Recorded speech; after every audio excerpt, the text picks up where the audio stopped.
Most businesses had delivery, house delivery, so they had a messenger boy. He had all these chariots. Like one that sticks out in my mind was Imco. Delivering the Munster down to the post office on a bike. You couldn't see the so much in the carrier on the bike, so you had to go that way and try and rest your hand on the saddle because up the bike you go.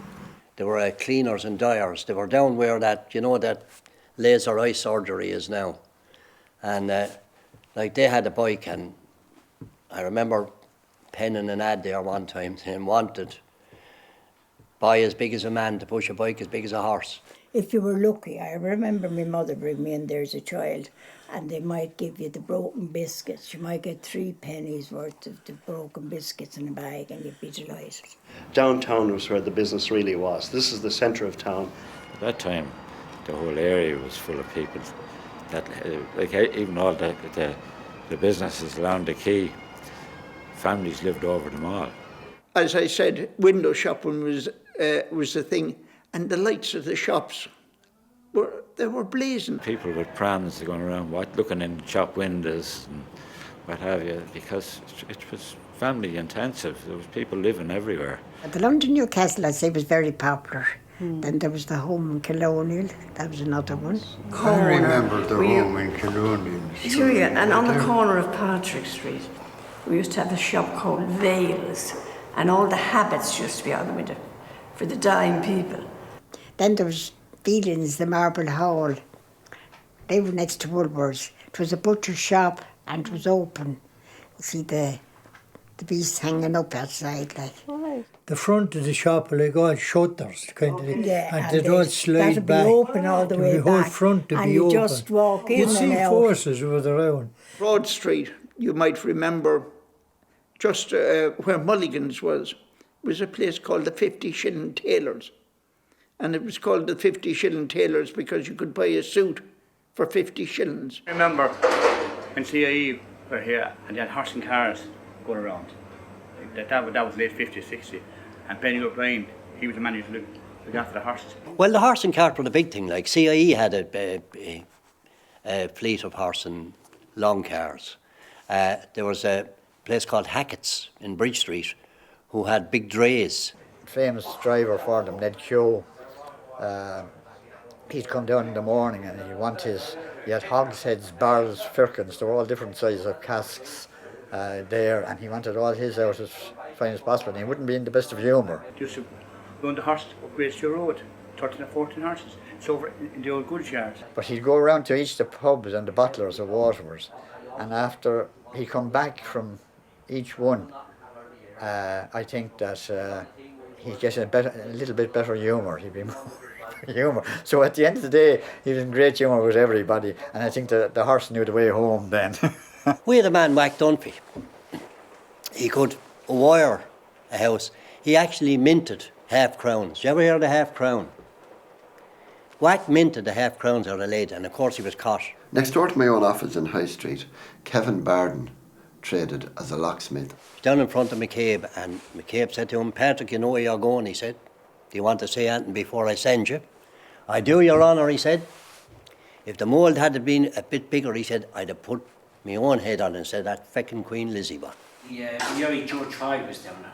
She had a sweet shop, a milk shop, and a sweet shop down there. And there was a jeweller shop next to it, and there was a fish shop there as well, Corvick's and Quinlan's.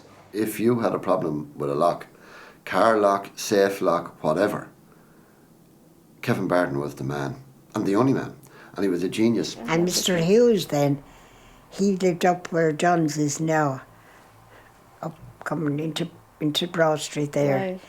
But if you've done a training with him, you were trained for anything. He was very cross. But any of the girls who trained there, they tell you they'd be fitted to work anywhere after him.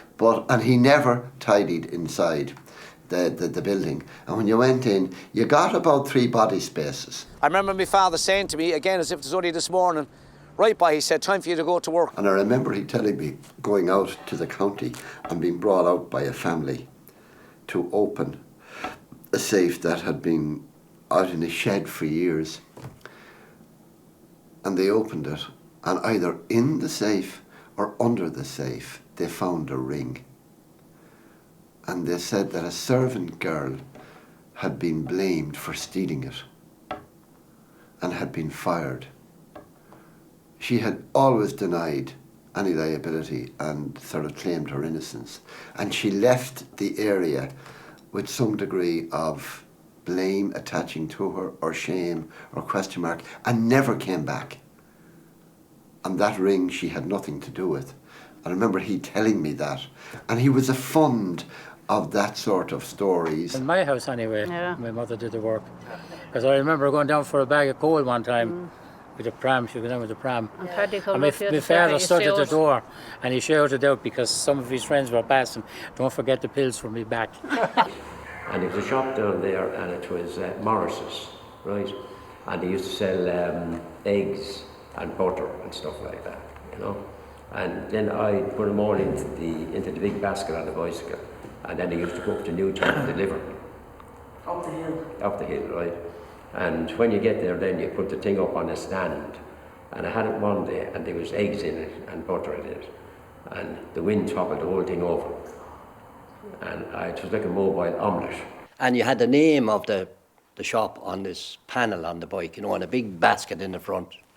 Every shop had a Mr. Boy, and a Mr. Boy's bike on it with a big basket in front. And that was another. And fellas got into the shop there, and they learned different bits and pieces, different trades, and then they progressed to serve behind the counter.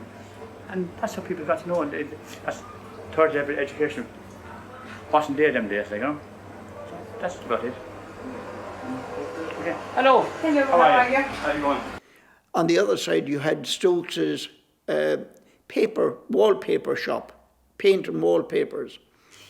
Every year the brother used to send us over there before the holidays to buy a can of Clove Rock or a hard boiled sweets.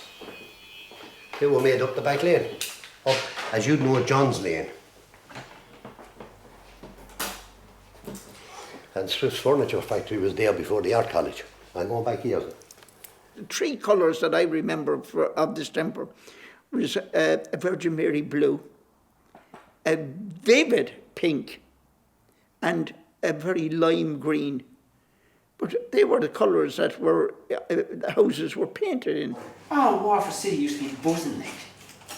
You know, Patrick Street like was a massive, a very main street like. Oh yeah, Jesus. I made me communion or confirmation on this, say a Friday or whatever day it was. And Saturday, there was open the pawn shop, your suit. And you get it back next Friday, the following Friday, for Mass. But that's the way it was. The whitening on your shoes, you get the whitening on your shoes, you're going to school, the white runners. And we had to share the Christmas presents with one another because we hadn't the money to buy loads of presents. And we had a 3-wheel bike and it was handed down from the big brother down the line. We all got it, and we used to paint it up for Christmas. In our day, we went down shop and we had a book in the shop, and you bought stuff on the book, and you hoped that by the end of the week you were able to pay the book off, you know what I mean?